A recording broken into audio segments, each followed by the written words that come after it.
por essa rica oportunidade de estar em sua presença e mais uma vez ouvir a sua palavra. Usa o teu filho, usa o teu servo, em nome de Jesus. Fale, Deus, com a sua igreja e que o Senhor continue neste culto, ó Deus, como o Senhor já manifestou a sua glória, a sua presença. Em nome de Jesus nós te pedimos, fala, ó Deus, conosco, em nome de Jesus, pela sua palavra. Amém. Obrigado, querido Deus. Aleluia. Graças a Deus, queridos. Amém. Graças a Deus por todas as coisas que Ele tem feito a nós, por nós. Abra sua Bíblia na segunda carta que Paulo escreveu a Timóteo. Segunda carta que Paulo escreveu a Timóteo, capítulo 4, versículos 9, 10 e 11.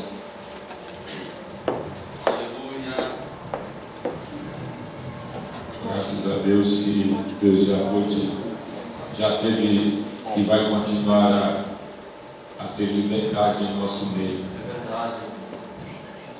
Você encontrou? Diga glória a Jesus. Glória a Jesus. Versículo 9 diz: procura vir ter comigo depressa, porque Demas me abandonou, tendo amado o presente certo, e foi para Tessalônica, Crescente para a Galácia, Tito para a Dalmácia. Só Lucas está comigo. Toma a Marcos e traze-o contigo, porque me é útil para o ministério. Somente estes 3 versículos. Tome os vossos assentos, por favor. Antes de entrar nesta palavra do dia, desta manhã, eu quero externar a minha gratidão pela vida do pastor Márcio, pela vida do pastor Wagner, pela vida dos companheiros, de todos os irmãos desta igreja, e estendo-se a todos que fazem parte, não citarei nomes porque posso ficar devendo. Eu sei que me lembro facilmente das coisas, mas memorizar os vossos nomes por completo em 30 dias não seria tão simples assim. Sei que Deus esteve conosco. Esta igreja nos recebeu de braços, de portas, de portões abertos. Me sinto feliz, me sinto em casa quando estou aqui. Peço-lhes perdão porque pelos meus cálculos, teve alguns irmãos que estão certamente há quase 10 ou 11 horas a me ouvir. Isso de forma alternada, um dia sim, outro dia não, e certamente aquilo que saiu de mim foi apenas um instrumento que eu fui, porque foi Deus quem falou através de mim. Certamente não lhes trouxe, talvez, palavras de massagem, talvez uma palavra um pouco dura do ponto de vista da Bíblia, mas eu sei que todas estas palavras foram algo que Deus foi colocando em nosso coração, e assim a gente pôde transmiti-los para que não viesse ter nenhum transtorno entre vós. Eu sei que a minha estada em Portugal foi um tanto abençoada em todos os aspectos. As razões pelas quais estive aqui, como é sabido da igreja, tanto no ano passado, e no ano passado certamente estava aí um pouco mais tímido, porque tudo para mim era novo, tanto a universidade quanto aqui as pessoas, o público, as igrejas, e mesmo sem conhecer alguém por aqui, assim, alguém pessoalmente, apenas por algum contato prévio, Deus pôde soprar o nosso nome por aí, e desde o ano passado a gente conservou aí boas saudáveis amizades. E quero levá-los comigo por onde eu estiver. Jamais me esquecerei que um dia fui muito bem acolhido por vós. E isto não vem de vós, isto foi Deus que vos colocou. Aleluia. Graças a Deus. E portanto nós hoje estamos para falar mais uma vez, tanto quanto falamos já algumas outras vezes aqui nesta mesma casa. Deus hoje tem uma palavra para nós, certamente uma palavra voltada para uma ênfase dentro daquilo que é a missão, e também uma palavra de ânimo para as pessoas que, vezes por outra, podem se achar ou pensar que são inúteis na obra do Senhor. Mas para início eu lhes digo: não existe servo aqui na casa do Senhor inútil. Tem servos que não querem ser utilizados, é diferente. Uma coisa é ser inútil, outra coisa é ser inutilizado.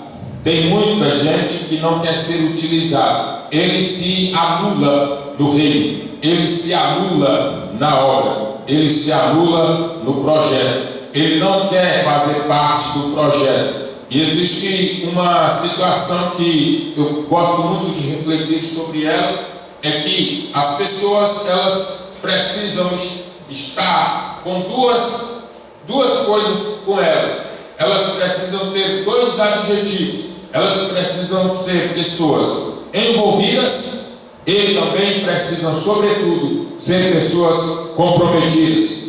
Uma coisa é ser envolvido, outra coisa é ser comprometido. O envolvido da parte dele, o comprometido dá algo dele todo. O envolvido tem muita gente que é, mas comprometido pouca gente é. O envolvido faz apenas aquilo que não lhe faz falta, dá apenas o que não lhe faz falta. O comprometido se compromete com aquilo que lhe faz falta. Ou seja, eu dou o que não tenho para ter tudo o que não tenho e nunca mais vou ficar sem nada. Aquilo que o pastor disse aqui, tudo que nós damos, semeamos no reino, tudo isto nunca vai sair de nós. Porque só se nós fazemos, é porque está em nós. E o que nós fazemos, fazemos por amor. E o que fazemos por amor, o amor de Deus jamais também sairá de nós. Ou seja, a graça dele, a misericórdia dele, o poder dele. Deus tem muitas portas abertas. Agora, difícil são as pessoas encontrarem a forma certa de chegar na porta. Ou seja, via de regra, a parede é maior do que a porta, sim ou não? A parede é maior do que a porta. Tem muito crente na parede, mas longe da porta, porque ele acha que está perto do processo, está dentro do processo. Não vale a pena ficar na casa do Senhor achando que as coisas vão acontecer da noite para o dia. Uma pessoa perguntou para mim: pastor, qual que é a vontade de Deus? Eu disse: a coisa mais simples do mundo, de se descobrir a vontade de Deus. Mas de que forma? Eu disse: qual é a forma que você faz para ter alguma coisa plantada e para colher o fruto de alguma coisa, de alguma árvore que você plantou? E a pessoa ficou assim, eu disse: olha, quer descobrir a vontade de Deus? Plante. Se nascer, foi Deus. O campo da impossibilidade está em Deus.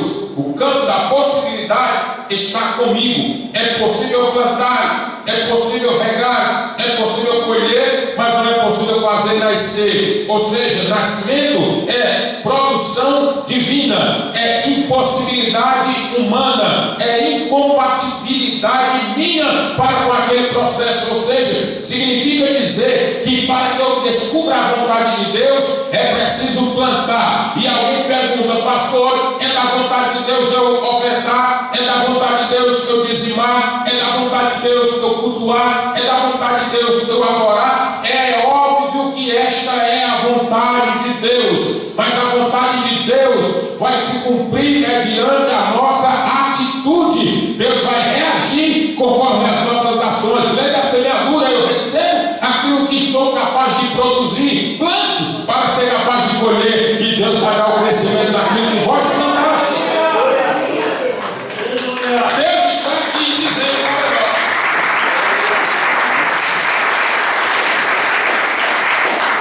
E nós precisamos ter certas atitudes que nos levam, nos mostram que somos comprometidos, atitudes que mostram que eu faço parte do processo, não apenas como agente envolvido, mas um agente comprometido, capaz de promover, provocar mudanças naqueles a que estão a nos ouvir. Paulo, quando estava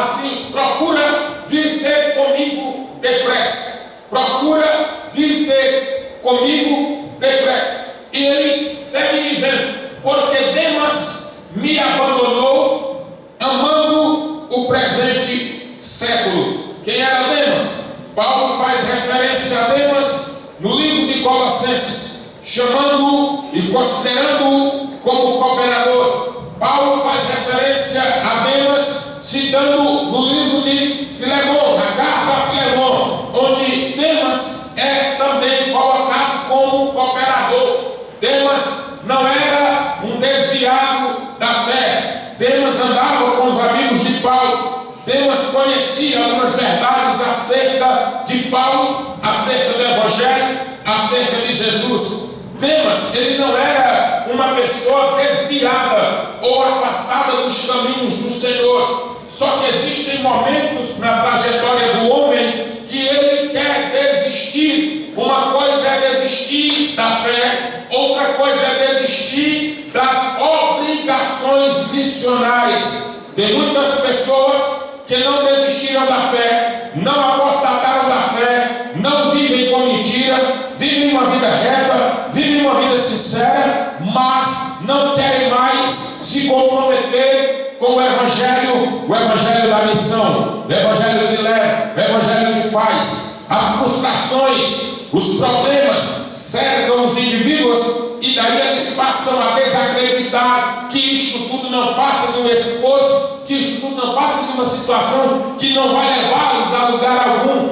E aí as pessoas começam a olhar para os secularismos, para os modismos, para os bens materiais, para as possessões, para isso, para aquilo, e começa a desistir. Olha para o que o mundo oferece e diz: sou capaz de ser um cristão sem precisar me envolver, vou para o céu da mesma forma. E eu tenho certeza que alguém que você conhece já disse: eu vou ser apenas um membro da igreja, não quero cargo, não quero função, não quero nada, quero apenas ser um membro da igreja, ter a minha vida centrada na fé e poder dizer glória a Deus, aleluia, terminou tudo, eu vou embora, não tenho responsabilidade com nada. Deus não vos chamou para esta inércia espiritual. Deus não vos chamou para viver parados, plantados, porque tu não criarás raízes onde você está. Deus quer fazer com que nós alarguemos as nossas fronteiras por meio da fé, crendo que eu não fui chamado para ser só mais um, fui chamado para fazer a diferença.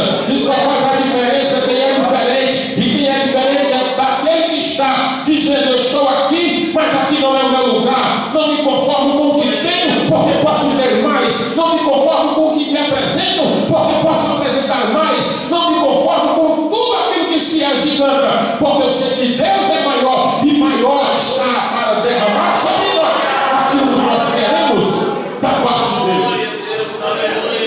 Paulo, ele estava trazendo essas reflexões, mas só que no versículo 9 ele diz, no versículo 11 ele diz: só Lucas está comigo, toma a Marcos e traze contigo, porque é útil para o ministério. E daí, onde é que Marcos entra neste contexto? Onde é que Marcos entra neste contexto? E aí eu abro aqui um parêntese para vos trazer uma palavra a respeito da vida de João Marcos. Existem pessoas que são semelhantes a João Marcos. João Marcos era um indivíduo criado em berço evangélico. João Marcos era um indivíduo cuja sua mãe, na sua casa em Jerusalém, ele, João Marcos, recebia, era conhecedor das passagens e das verdades do Evangelho ali na cidade de Jerusalém. Até porque na cidade de Jerusalém, a casa de João Marcos, o nome da mãe dele era Maria, e a casa dele era colocada como uma casa de encontros para que as pessoas, os nazarenos, como eram conhecidos antes de serem chamados cristãos, como a religião ou a religião dos nazarenos, eles se reuniam, e a casa de João Marcos era uma casa que recebiam apóstolos, que recebiam discípulos, discípulos recebiam obreiros, e não somente isso, mas João Marcos também era primo de Pedro, tinha um laço familiar muito grande dentro das verdades do Evangelho, era uma pessoa conhecedora do que Jesus era capaz de realizar, porque a casa dele era uma casa de oração. A casa de João Marcos era uma casa de oração. Atos capítulo 12, diz a Bíblia que a igreja se reunia na casa de Maria, mãe de João Marcos. Reunia para um encontro, enquanto orava pela vida de Pedro, que estava na prisão. E é Pedro preso, a igreja orando na casa de João Marcos, ou seja, casa de João Marcos, casa de oração. A casa de João Marcos era uma casa de oração. Jerusalém era o local onde estava a casa de João Marcos. Jerusalém, centro da vontade de Deus. Jesus disse, lá em Lucas 24, versículo 49, permaneçam em Jerusalém, até que do alto sejais revestidos de poder, até que, ou seja, Jerusalém é o centro, é a partir dali que as coisas vão acontecendo. Estavam reunidos no cenáculo, Atos 2, reunidos em Jerusalém, e veio o vento, o Espírito com barulho, como de um vento impetuoso, e invade toda a casa, e todos que estavam ali foram cheios. Ou seja, cumprimento da promessa acontece quando nós estamos no centro da vontade de Deus. Deus te prometeu pregar, leia, ore. Deus te prometeu cantar, leia e ensaie, porque os louvores não podem ser uma parte alheia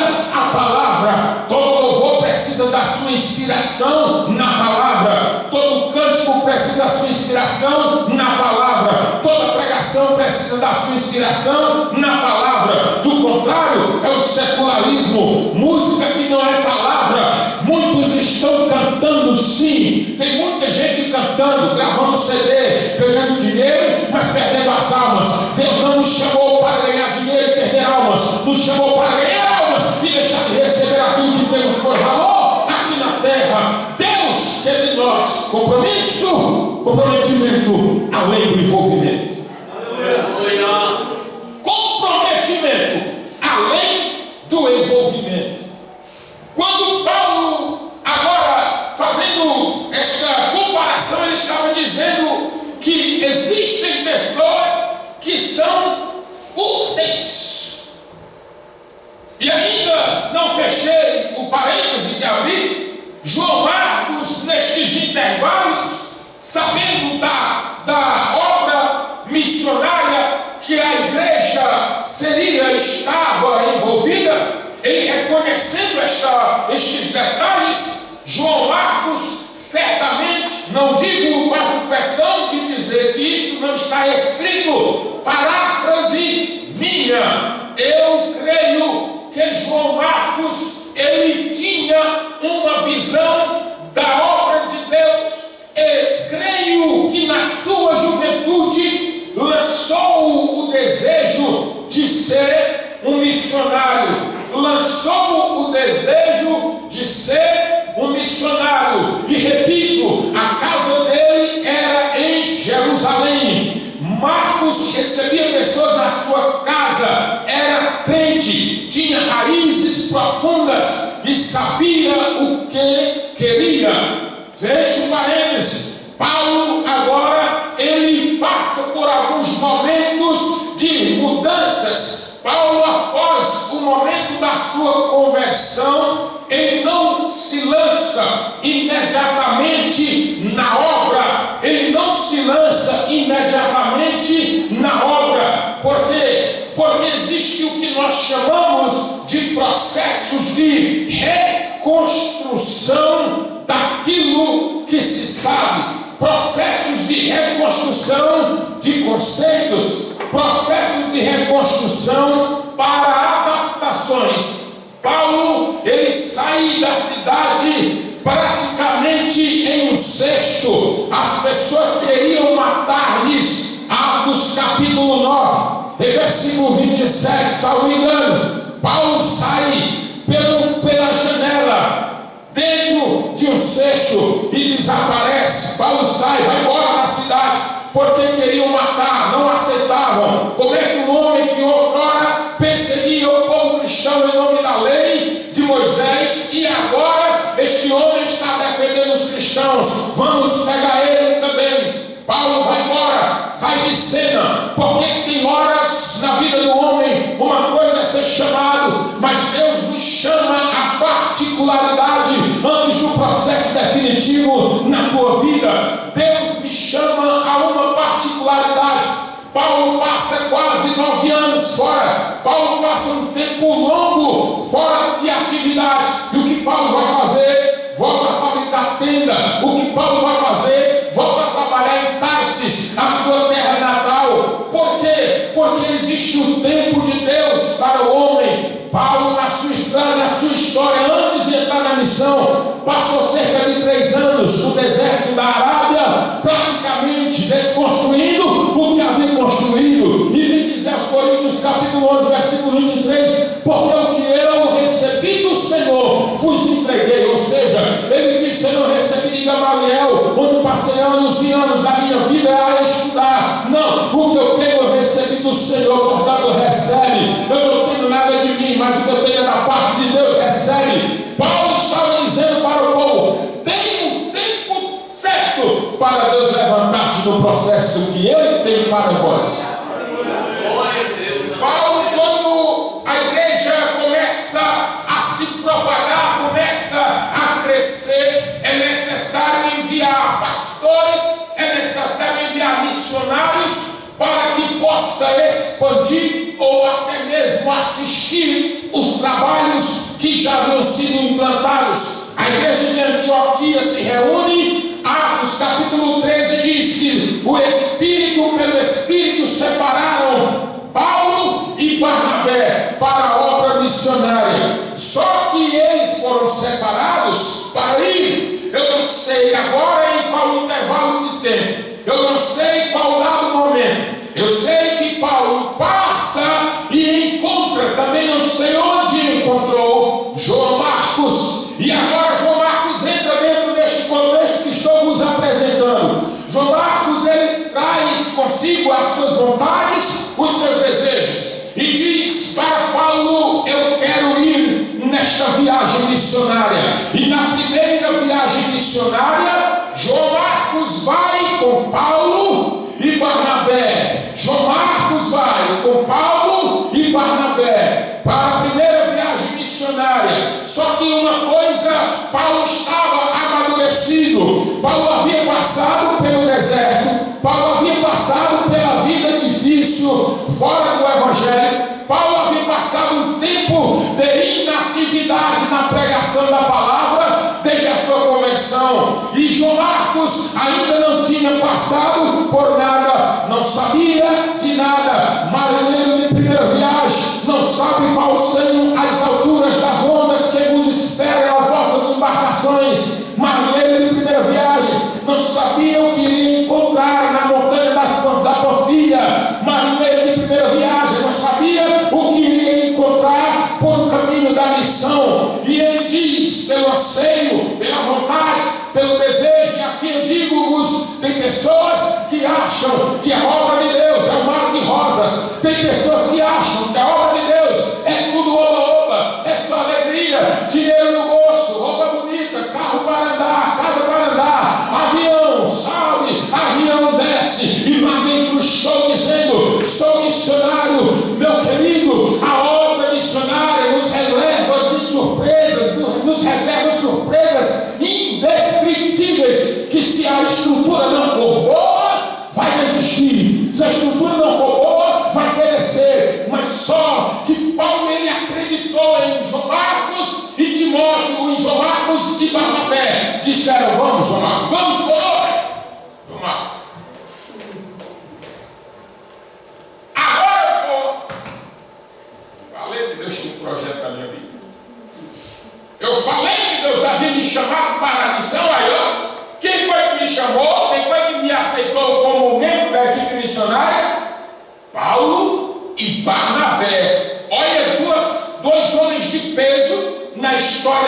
cristianismo, Paulo e Barnabé. E João Marcos vai acreditando, penso eu, acreditando que tudo não se passava de uma coisa boa. Oh, rapaz, que maravilha! Porque no começo das situações, tudo parece que se apresenta como flores. Primeiro dia de emprego, chega cedo. Segundo dia, chega cedo. Terceiro dia, chega cedo. Quarto dia, chega cedo. Um mês de serviço, chega cedo. Um ano de serviço, começa a atrasar. 2 anos de serviço, começa a relaxar. 3 anos de serviço, eu não quero mais trabalhar. 4 anos de serviço, eu estou cansado. Eu vou parar, preciso descansar um pouco. 5 anos de serviço, eu acho que eu vou morrer. Quando chega o dia de aposentar, ele está aposentado debaixo do chão, enterrado, porque já morreu de tanta preguiça.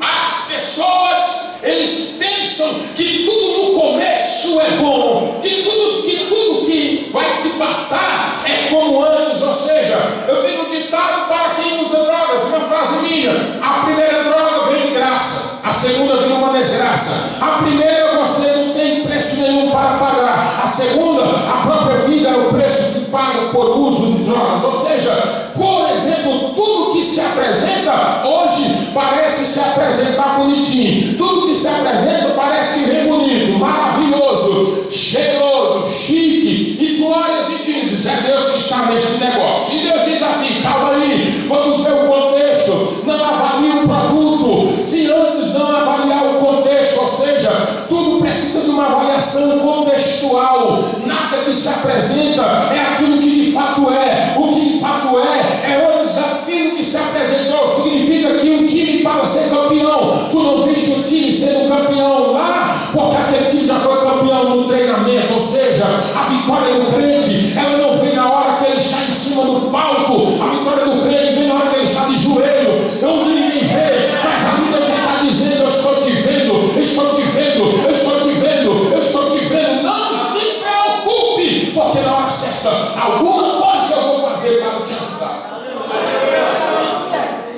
Paulo vai e João Marcos, nestas viagens missionárias, quando eles saíram e já estavam prestes a se apresentar, a passar pelas montanhas da Panfilha, João Marcos, ele não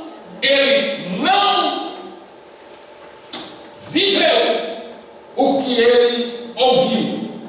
João Marcos ouviu relatos de um homem cujo nome era Plínio. Estes relatos de Plínio diziam que os piratas, os navegadores que estavam por ali, quando foram expulsos das embarcações, estes navegadores, estes piratas, subiam para as montanhas da Panfilha e, sabendo que ali era um trajeto onde passavam pessoas, missionários, nômades, pessoas que iriam e vinham com propriedades, com dinheiro, com ouro, com joias. E estes piratas, então, eles saíram, estes ladrões, e habitaram nas montanhas da Panfilha. E quando eles habitam nas montanhas da Panfilha, se nos mares, nas águas navegáveis, não podemos roubar, não podemos saquear, logo vamos saquear nas montanhas. João Marcos não viveu isto, mas ele ouviu dizer que quando os missionários passavam pelas montanhas da Panfilha, eles eram atacados por os saqueadores. Isso significa dizer que João Marcos ouviu dizer e o coração já tremeu. Ouviu dizer que a onça morte já ficou com medo. Agora imagine quando ouviu o estouro da onça. Aí acabou de vez. Ouviu dizer, mas a imaturidade, diga imaturidade, a inexperiência faz com que relatos lhe façam desistir. E João Marcos, ele ouve, conjectura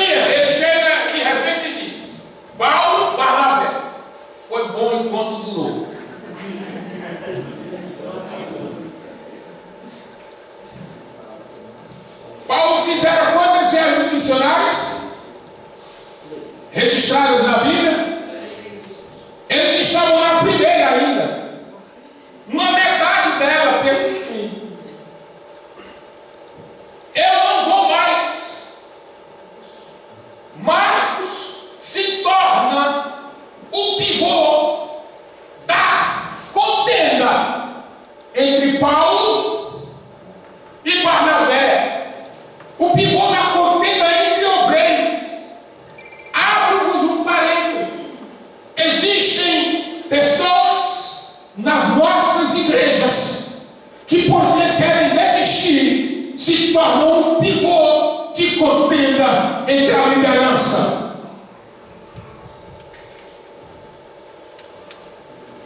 Um líder crê, o outro não crê. Um líder diz, tem um chamado, o outro diz, mas não firma na igreja. Um líder diz, é útil, e o outro diz, mas não quer prestar. O outro diz, Deus comprou com sangue. O outro diz, não valorizou o sangue de Jesus. Um outro diz, eu quero ele aqui comigo. O outro diz, se ficar contigo eu vou sair fora. O outro diz, eu quero a presença dele aqui. Ele prega demais. O outro diz, prega mas não vive. Oh, meu querido, tem gente na igreja que é pivô da discussão entre líderes.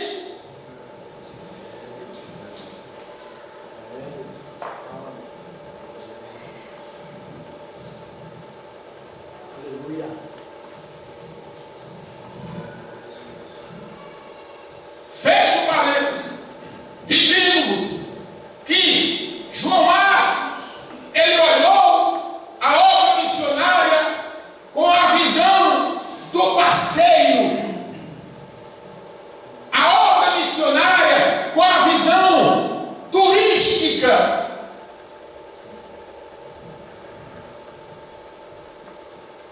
Quantos nos disseram antes de vir para esta nação: Deus me mandou para Portugal para fazer missões, mas no dia que a porta fechou, ele virou as costas e foi embora?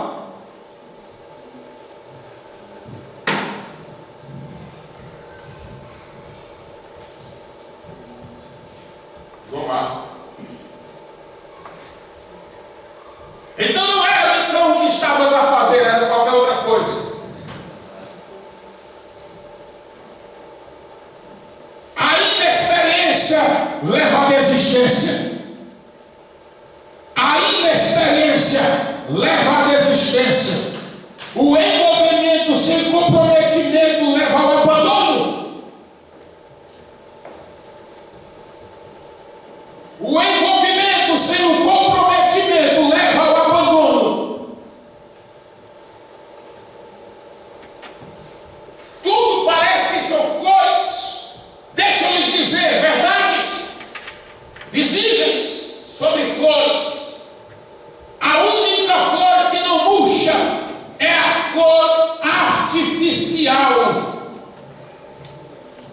Mas se perguntar para qualquer uma das senhoras que estão aqui, preferes um buquê de rosas naturais ou um buquê de rosas artificiais? Eu duvido aparecer um para dizer eu quero um buquê de rosas artificiais. Eu duvido.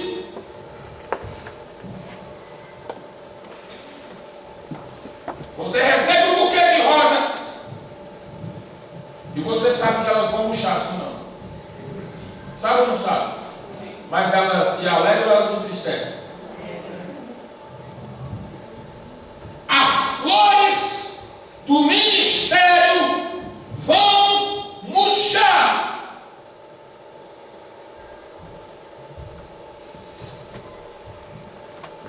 Processos naturais para flores.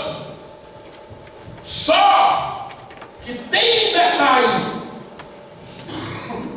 Uma flor, ela pode murchar, mas se ela estiver com o caule dentro da água, ela volta a florescer, ela volta a aparecer vida.